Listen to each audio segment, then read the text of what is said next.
In the early 13th century, in the vast savannas of West Africa, a story began that would shape the destiny of an entire civilization. It was a story filled with prophecy, exile, war, betrayal, and triumph. A story that would give rise to one of the most powerful empires in African history. And at the center of that story stood a man whose name would echo across centuries. His name was Sundiata Keita, but long before he became a legendary king, he was a child whom many believed would never even walk the world before Mali. Before the Mali Empire rose to power, West Africa was dominated by another great kingdom, the powerful Ghana Empire. Despite its name, this empire was not located in the modern country of Ghana.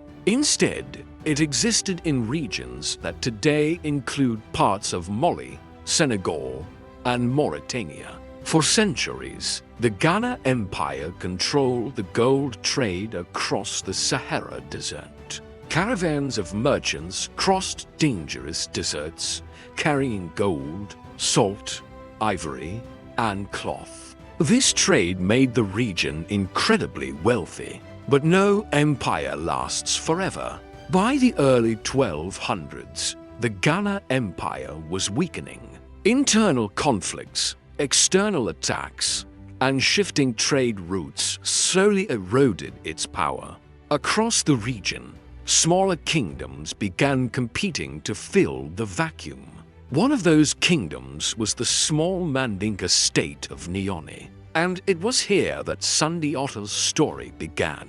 The prophecy the father of Sundiata was a king named Magan Konfota. According to oral tradition, one day a group of hunters arrived at the royal court. These hunters were not ordinary travelers. In Mandinka culture, hunters were often believed to possess spiritual insight. They carried with them a prophecy. They told the king that if he married a woman who was unusual in appearance, a woman mocked by many, she would give birth to a child destined to become a great king. At first, the prophecy seemed strange, but Magan Konfota listened carefully. Not long after, he met a woman named Sogolin Kedjo.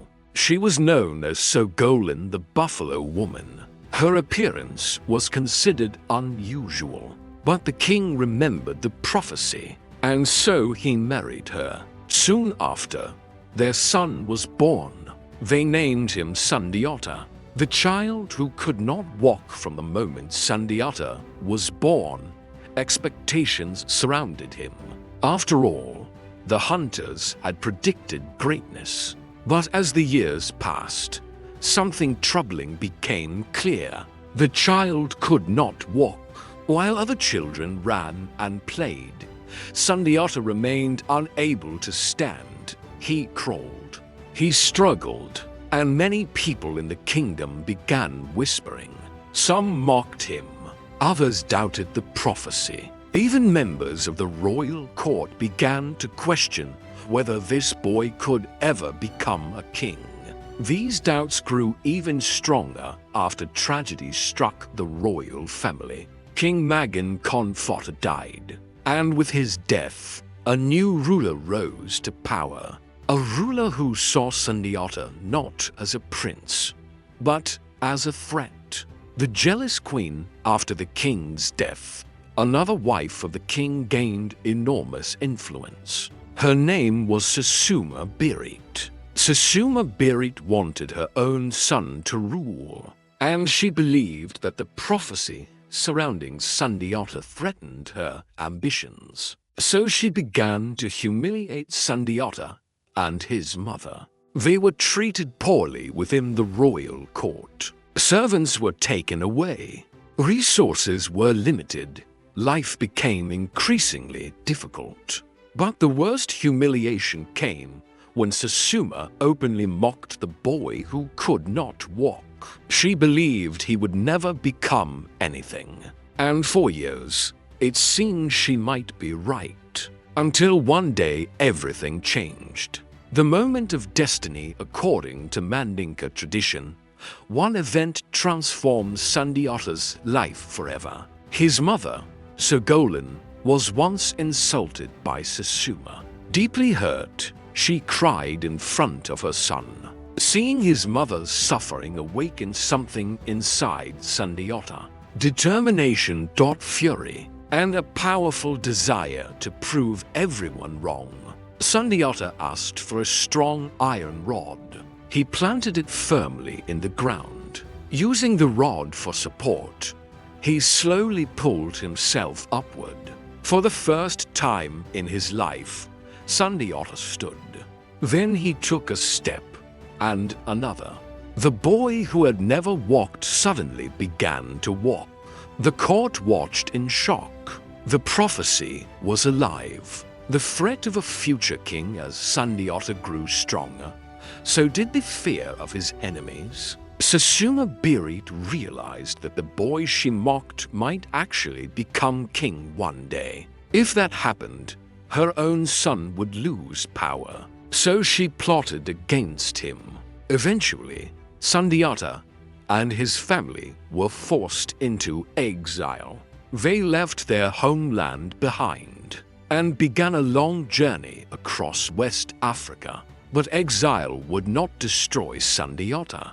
Instead, it would prepare him for greatness. Years in exile, Sundiata spent many years traveling between different kingdoms. He lived among various rulers. He observed different political systems. He learned diplomacy. He studied warfare, and slowly, he began building friendships and alliances. These relationships would later prove crucial, because while Sundiata was growing stronger, a terrifying new power was rising in West Africa, a king whose name would become feared across the region. The rise of the sorcerer king, his name was Sumoro Kanti. Sumoro Kanti was the ruler of the Soso kingdom, but many stories describe him as something more than a king.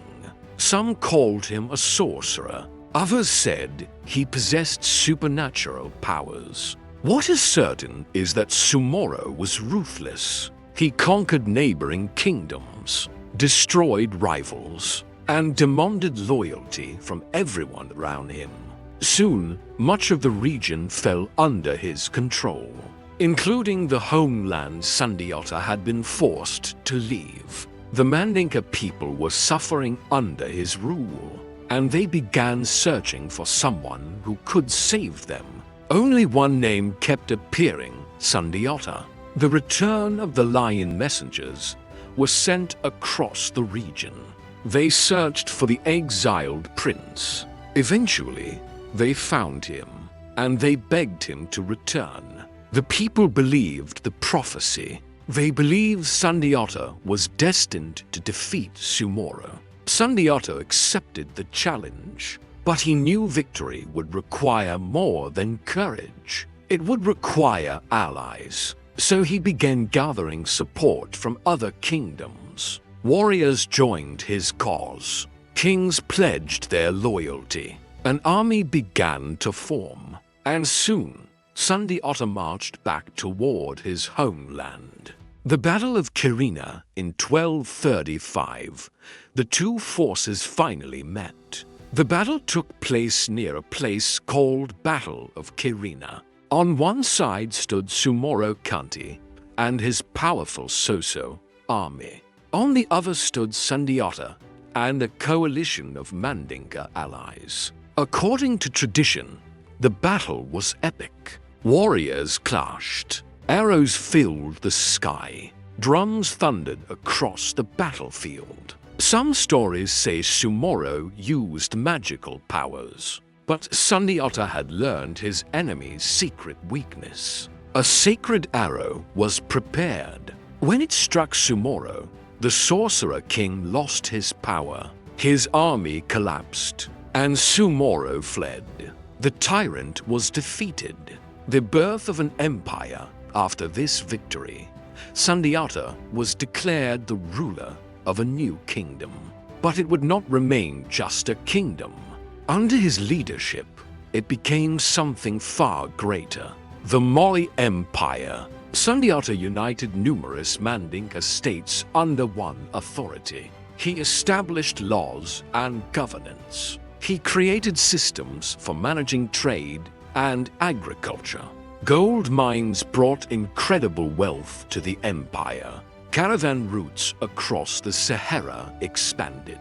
Soon, Mali became one of the most powerful states in Africa. The Mandin Charter, one of Sundiata's most remarkable achievements, was the creation of a political framework known as the Mandin Charter. This charter established principles for governance, justice, and social order.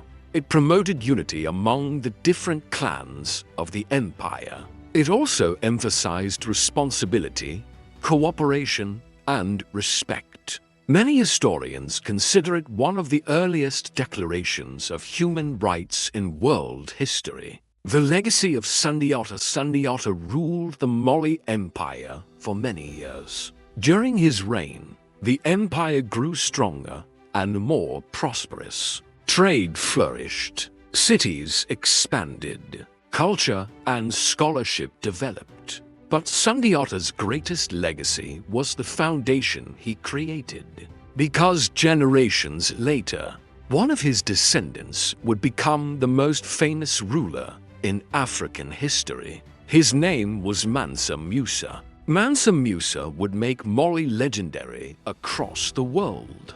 His wealth would astonish entire continents. But none of it would have been possible without the man who built the empire first. Sundiata Keita, the Lion King of Mali, the legend that lives on today.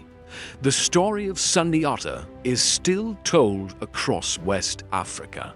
Griots, the traditional storytellers, passed down his legend from generation to generation.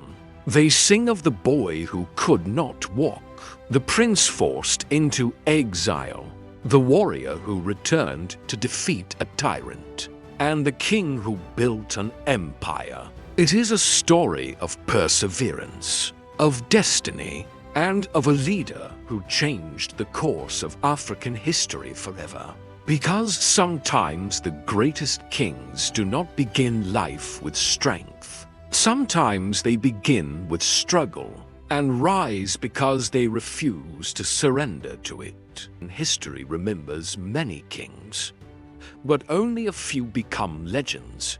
Sundiata Keita was one of them.